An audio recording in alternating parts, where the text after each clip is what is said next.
Yeah, that was one thing that I noticed when I did live up there for, it was only like for 4 months, but when I'd go down to sea level, I felt like I could fucking run through walls. Yes. Like now I get why those guys like train at elevation and then go and fight at sea level, because that's a big thing with fighters. A lot of them like train in Denver, or up here they go to Big Bear. Sure. It goes away fast though. It literally, real quick. It's like you acclimate here, probably back down. I don't know. It seems like not 5 days and you're, it takes the same when you go back up though. If you've been at sea level for a while, you go back up, it takes a while before you're kind of I think they say that the best way to do it is actually to train at low altitude, but to live at high altitude. So, because you can put in more work. So, like, you go down for the training.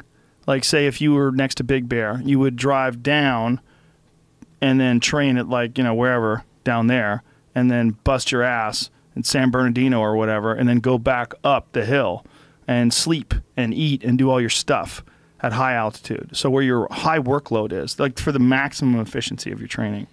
Because you could get 100 reps in at low elevation. Exactly. Right. Okay, gotcha. You get more work in. You can do more work. You can do it also, like for fighting, it's super important to not be tired while you're doing certain technical work.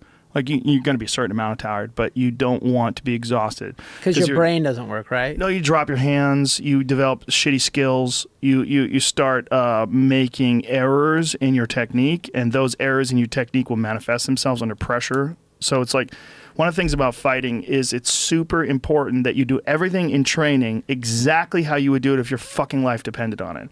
And if you don't, you're going to pay a price. Like guys who slack off in training, they almost never become champions. I mean, unless you're some physical freak who can get away with it. The reality is, in order to compete against like-minded people that are also phenomenally fit and motivated and understand the consequences of not being fit and motivated and well-trained, you have to do everything right. And especially now, like MMA, you can get away with a lot. When I started doing commentary in 1997, you could get away with a lot because it wasn't, not a lot. I mean, just the level of competition just was not the same as it is now.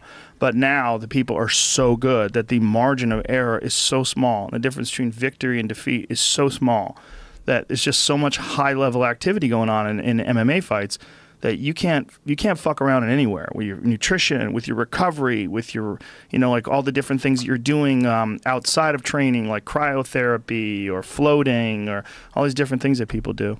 Sauna, that's another thing that a lot of guys do. All those different things are like hugely important because these little tiny edges, but also technique.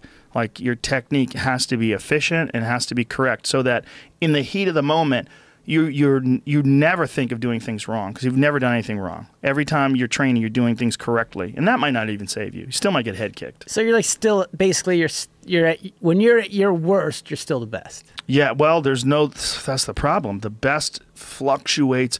When you're dealing with like world championship level, right? Like say, let's a division like say the UFC's 170-pound division, very competitive division, so competitive that the last title fight resulted in a draw, and one of the first draws. There's only 3 draws in the history of the UFC in title fights.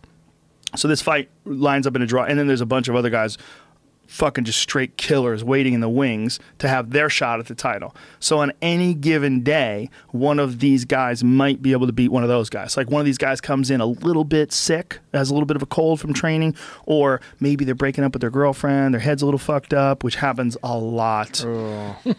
Yeah, it's I thought that was a training common thing, was like stay away from the ladies. That's bullshit. Yeah, sometimes it's actually better to have sex because then you're not thinking about sex, But everybody has their own mindset. That's what you see in the movies all the time, right? It's like, you got to be off the ladies if you're going to train for me. Well, a lot of fighters do think that, though. Like Rickson Gracie was one of the greatest jiu-jitsu fighters of all time. He wouldn't have sex for like months out. No wonder he's just furious. Meanwhile, I should be a fighter. Mike Tyson would get his dick sucked right before he knocked someone the fuck out. He didn't give a shit.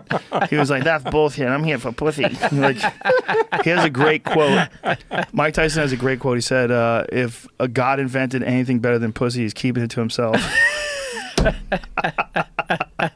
So he would have sex like right before he fought and just destroy everybody. So. Interesting. Put that in perspective. It doesn't make any sense. He's not known to be a wordsmith either. He's actually not the most educated guy, obviously, but not a stupid man by any stretch of the imagination. I heard that show he did was fantastic. heard it's amazing. I never got a chance to see it. That I saw the documentary, but I never saw the live show. His live show is supposed to be amazing. Oh, he did a stand-up show, right? Sort of, yeah, like just a story of his life. One act kind of something, right? Yeah, and it's supposed to be just insane. Everybody that I know that's seen it said, you got to see it. It's amazing. That's cool. Yeah. But anyway, sex for him, yes. He would have the sex. It's just not for everybody. It's just, I mean, it certainly would lower your testosterone a little bit. But I mean, if you're fit and prepared, it might relax you where you get a good night's sleep. You know, because that's one of the things about these guys is like anxiety, staying up late, you know, just trying to get your shit together, making sure you get a good night's sleep so you don't get sick. Don't be overwhelmed by the pressure of the moment. It's a lot going on. Hell yeah. And you know, once you've introduced the possibility of just getting the shit kicked out of you, that raises the anxiety significantly.